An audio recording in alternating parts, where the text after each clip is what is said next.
Well, hello, friends of the Highland Pacific. Guess where I'm at? I'm at the Highland Pacific. Yep, that's right. The good old Highland Pacific. There we are. Ta-da! So, what am I doing here? Well, one, I'm a member. I live here. But what I thought I would do is kind of show you all a lot of the progress which is happening at the club. We've entered a new era. Uh, it's definitely a new era of the club. Where the club has existed for years and years and years, decades, 60 some years, here at this location. And everything is the way it is and the way it was and so forth. But we're entering an era of not just change for making change, but change to make it better. And why not change? I mean, things have been static. We've been running trains the same, and now we have new technologies that allow us to make things a lot better. So I'm going to talk about the technologies first, but I want to talk about some of the scenery stuff because we are making some major changes there too in scenery. So first and foremost is you're all aware of the changes we made on the other side of the layout. The whole Pinehurst and Rockridge town over there came out really, really good. It's very high detailed. It was homosote for 60 years. It was never finished. And now it's finished and it's getting super detailed. So that's really key. It looks beautiful. So if we can do that to Pinehurst, we can do that elsewhere. And one of the things we're working on is the harbor. So James Keena, way back in the day, came up with a proposal and a plan. I mean, this was like in the 1980s or so that he came up with this plan. And it's been voted on twice. Make it happen. Put in a car barge. Put in, a whole new oil dock. Put in a small town in here. Do a bunch of stuff. And so again, it's been approved twice in a couple decades. And we've started working on it. All right. So it's already, in a way, for those who can see into the future, it's already looking better because now we have many more docks and this large building is not overpowering because this is one of the most important spots. We call it Oh Wow Point because when people come in, this is the first thing they see and they're like, oh, wow. And they look at the whole layout. And there used to be this giant, overpowering yellow building. I mean, it was nice, it was cool, but it was way too big, and it really overpowered the scene. So when James designed, he scaled it back, and we cut up the pier. We made a little bit more progress on this, and now it allows us to have a car float. So we'll be able to have. We'll have a really cool car float. So this whole area here will be an old fishing village in this part. We're going to super detail that. We have some small piers that we're putting, some old houses. We'll have the car float ramp over here. And then we've already got the location for the ship, which you can see they're loading cargo. It looks so much better. It's going to anyway. It's good. We're working on it, so that's part of it. You gotta make a little bit of a mess. Scenery-wise, also, how we're working is have one project that we are working on right now, maybe even two projects that we're working on. Start planning, or getting the design for the next project. And then what we call over the horizon, the far future projects, keep in mind, because as we finish up like the harbor, then we'll move on to the next project, and then we'll move to the next project. But to move to those projects, you have to kind of have some advanced planning. You can't just wait till the last minute and then say, okay, now let's work on that. Or let's start from planning from scratch. So we've already started talking in the advanced planning stage of redoing the whole coachyard and improving this whole design. These buildings were okay, but yeah, we can fix this up. We can make this look a lot better. You know, there's a lot of models. Now, let me be honest with you. The Highland Pacific was about track. 10, 20 pieces of track going all the way across. When they built the layout, they were cramming as much track and runtime as they can. But now we're looking at not just track, we're looking at operations. And not just operations, we're looking at scenery. And over the decades, we know what works and what doesn't work. Like upland. Upland is I don't know if you can see this, but it's a mainline switch, and it's a track that goes around the back. I've only seen it used once in the 45 years that I've been here, okay? It's not operational, it's not efficient. I'll talk about that later. But kind of the same thing here. We haven't used a lot of these tracks operationally. So if we fix these tracks and make them more operational, we can not only improve the operations, but we can improve the scenery that goes to the track as well. Okay, so that's something. And we had to totally fix the roundhouse because the old turntable had died, and it wasn't operating for years. So the revolution started here. This is where it started, because Gary was hell-bent to fix this track, and he did. He fixed this, and he hand-laid each of the approach tracks that are needed, because this turntable was smaller than the other one. So if we were going to custom build one, no way. So this is a kit. And he went in and he put in almost complete. There's 1, 2, 3, 4, 5, 6, 7, 8, 9, 10 yet to go. But you can see where he's built, you know, the jumpers to get all to so it's a little transition. And the transition is important because you're going from, I think, code 100 to code 85 rail. And so we have to make this weird transition track in order for that to happen. But what happened here was the beginning, because it allowed us to start looking at our DCC system and fix it. Now, what I mean fix it, yes, there's a lot of pride. We can talk about the Highland Pacific, but let me be honest again. There was a lot of junk under this layout.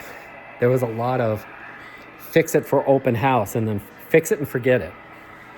And it wasn't documented. So there's a bunch of stuff under this layout. There's wires that are jumpers and things that went nowhere. You know, there was a lot of problems under here, folks. And we're starting to feel it. But now Gary is going through here, and we're fixing all of that. Now, one of our problems was we were one of the first clubs in the whole U.S. and in the whole area to basically go to DCC. We purchased the NCE right away, and from that NCE, we then started. Put the camera down here. We bought the NCE, and from the NCE over Digitrax, we made the decision very early. We bought the NCE DCC, and we could have just switched everything over, but the technology was too new, and you know, it just wasn't ready for prime time. In addition, all the members have all their DC engines, and they didn't want to put decoders in it, especially because it was so new. So we made the decision to have a dual system. So we would have switches that's a DCC or DC. Let me show you one of those legacy switches there.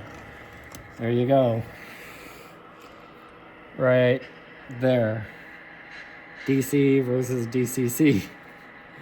Okay, so we had a dual voltage system that we put there, and that was to allow the members to run both. And we did. We would have DC night. We had DCC night. But over the years, decades, DCC started to become more popular, and DC was less popular. And we got to the point where we were just running all DCC. Now the wiring for DC is very complicated. More about that later. DCC, 2 wires, a hot and a neutral basically, and you run the 2 wires the whole length. Switch machines, DCC, run that. Program everything, put it all in computers. You don't need stitch computing.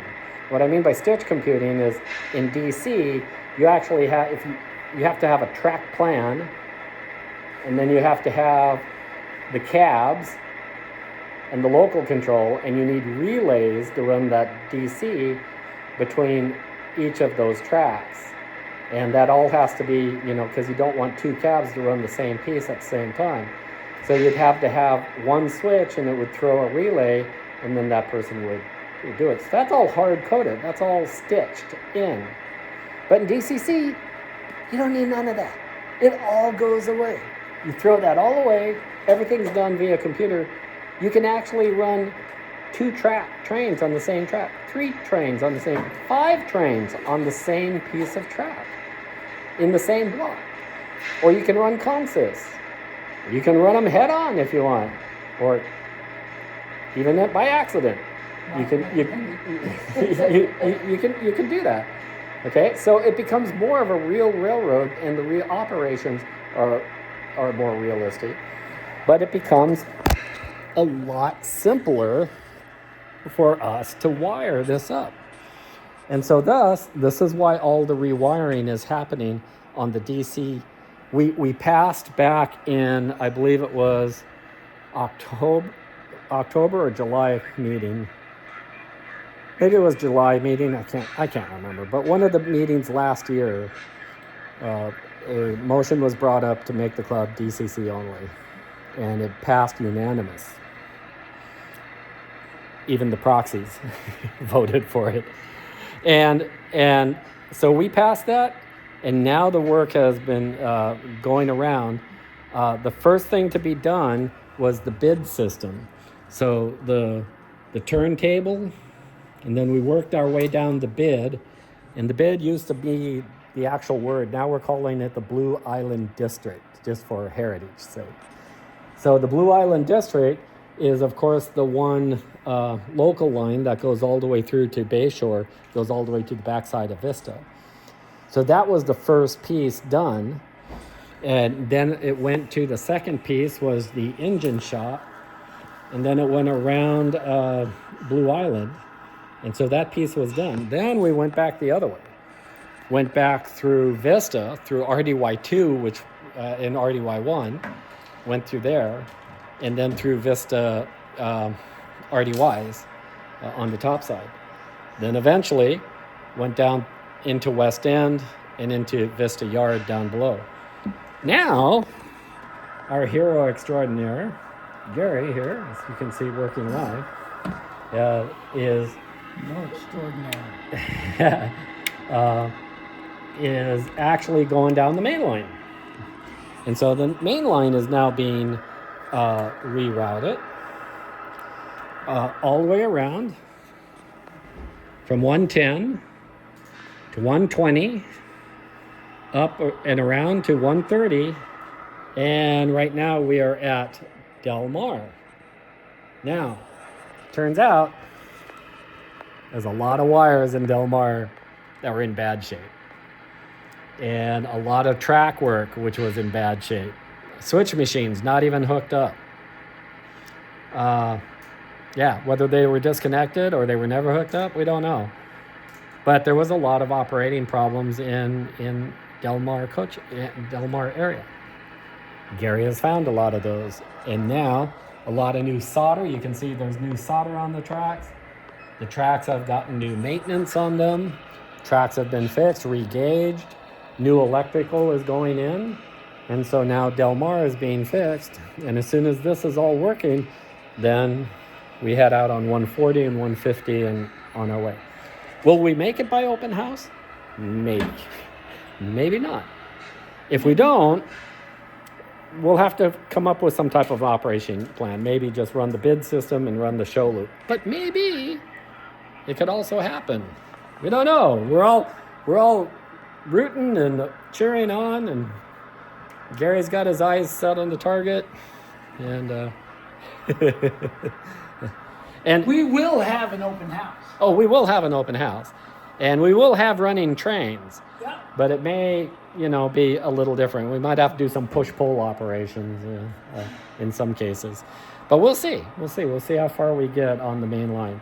We might have to sacrifice some yard work like Greeley and Highland as just a pass-through. But who knows? We'll see how that goes. See how it goes. See how that goes. So that's the DCC and DC work that's going under the layout. And so I covered the harbor and I covered the advanced planning stages for the coach yard, because also, guess what, folks? The coach yard is in bad shape too. Everything on this layout was laid down with Homosote, but they laid this down with Celotex, which is ceiling tiles. That was a big mistake because the tracks are in bad shape. I don't know fully, but I understand they're not in good shape. So we're going to change the track plan a little bit. We've come up with a advanced planning stage. So the advanced planning is we're going to have that's not where it's going to go, but we're going to have a shed. We're going to have a whole new station on the backside, and it's going to be scenic. We've been using computer simulations to see how it's going to look in the future. And one of our youngest member, Roland, 20 years old, we're waiting for him to turn 21. He's currently having a design, and we'll vote on it, and we'll see, we'll get it approved. Because each phase has to be voted on, because these are considered major changes. Now, I'm going to tell you, in the future, we're going to attack Blue Island here. And we have some design considerations. One of our policies is going to be try to make everything operational within arm's reach and super detailed, and try to have running tracks in the back. So we have some ideas for this, and we're going to be making some changes to this whole thing. Why not? That's what real cities do. So, yep, we'll try to save some heritage, but at the same time, we'll also look at the future and keep working. My knee is hurting really bad, so I'm not going to go to the other side. Excuse me, been talking so much, 18 minutes. But we also got a donation of a big brass bridge up there for the dual gauge. And Bob has been working very hard to get the whole narrow gauge and the dual gauge up and running. And again, DCC also on that as well. And so that bridge was donated to us by the Amador County Model Railroad Museum. They've been contributing a lot of structures. They get structures donated to them, and their layout's pretty much built, so they get a little extra. So they've been shipping kits down to us so we can start redesigning a few areas. One of the areas that we're redesigning is, you may remember that over here there was a propane plant, and we're changing that. The silos were over here, but we put Greg Lorton's brewery there, and so we can open that up for guests, and they can see what's happening on that part. Now, here's a real quick. All of this, the cabinets, all of this goes away. All of it. We don't need this anymore. This all goes away. All these thousands of wires and connections and single points of failure. All of this goes away because we're going to be going to 2 wires. That's all you need for DCC. I'm exaggerating a little bit. You need maybe 3. You don't need much. You know, we'll have systems that are kind of like this. You know, we have the NCZ cab, but all of this stuff, all of that goes away. All right, I'm going to take you up top. Oh, my knee. Sorry, folks. Because I want to show you some of the genius that Gary's been doing up top. Because as you may know or not know, we had a severe accident a couple years ago on our dispatch. Basically, a member was using a solder gun while the whole panel was turned on, and it shorted out critical circuits in the dispatch. And so we haven't been able to recover from that. So basically, the old dispatch downstairs was gone. It was destroyed. However, now we don't need it. But wait, I'll tell you more about that soon too. Because we're going electronic. So we have a new dispatch area, which is, you know, here at the end of at this end. May not be its permanent home, or it might be, we don't know yet. But basically, the whole thing is on these giant, large monitors, and there's the whole layout, all the way from Underhill all the way Bayshore, all the way to RDYs. And basically, you can use a mouse. Let's see, I hope I got this on here. Hold on. You can use a mouse, and if you click that and it turns red, it's now diverging. And we can reprogram this just by reprogramming it. We can now change operations. So now we can give local control to here, or to here, or to here. We can make operational changes to the layout. And guess what? Here comes the big gotcha. We can change the track plan.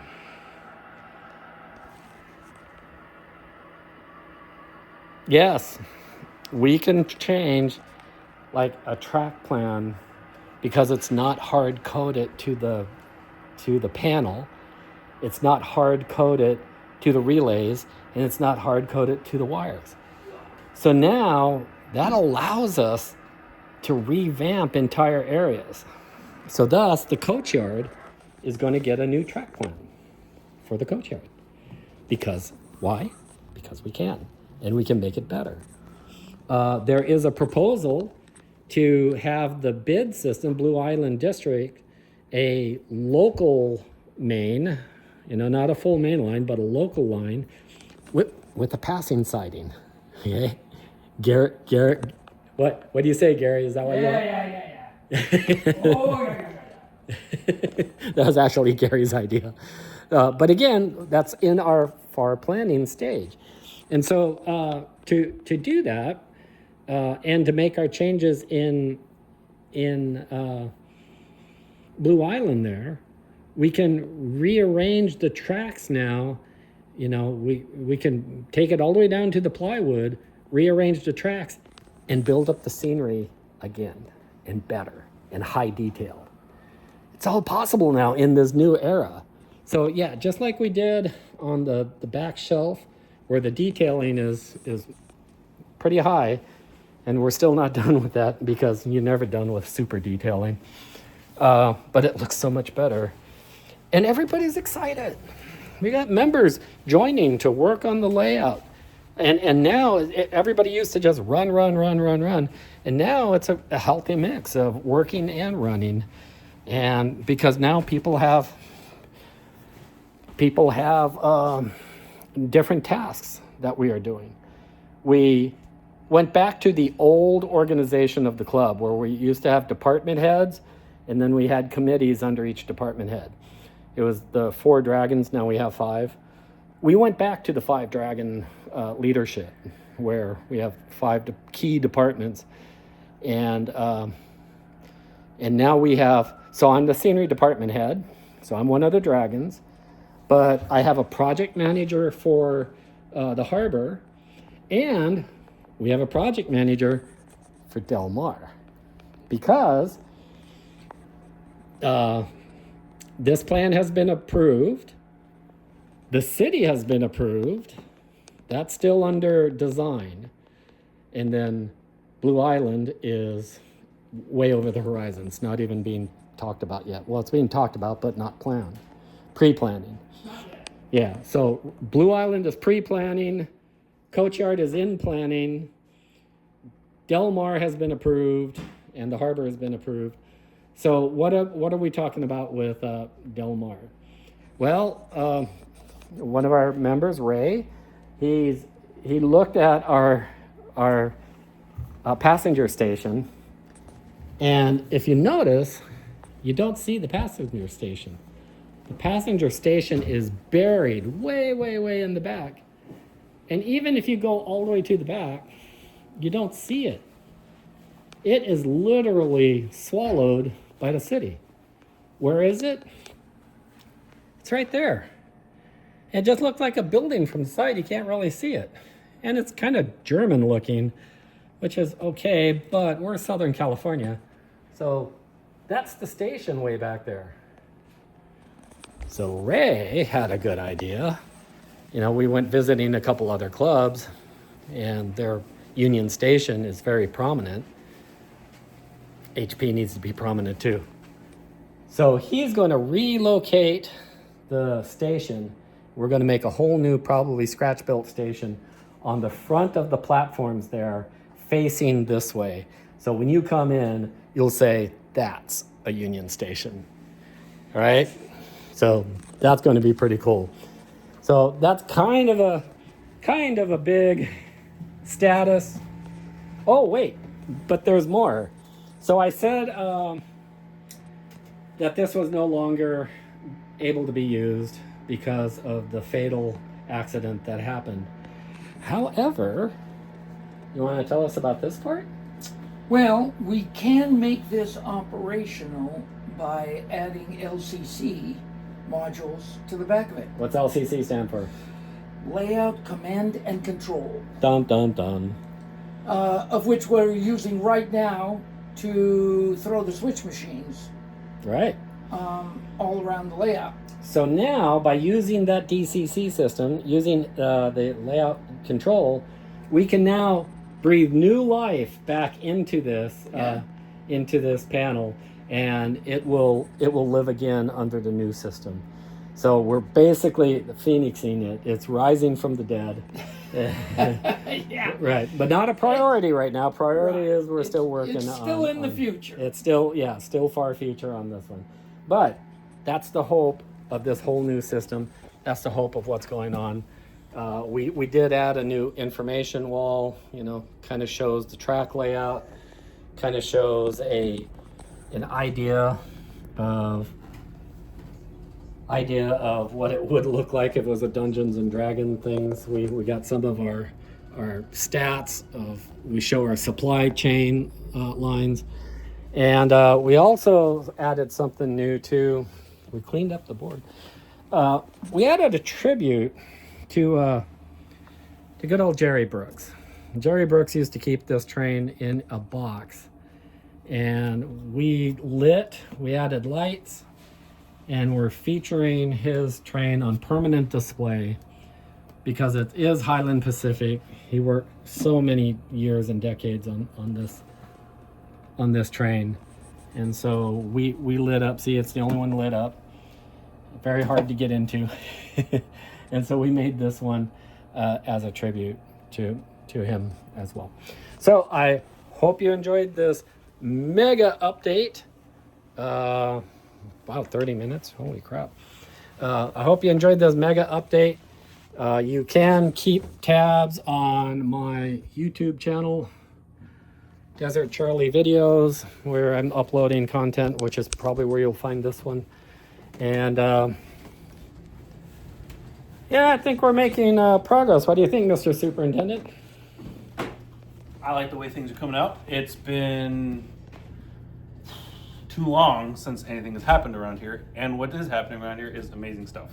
A lot of amazing stuff. So, yep, there it goes. But we still have time to sit back and take a sigh and drink a cold one, non-alcoholic.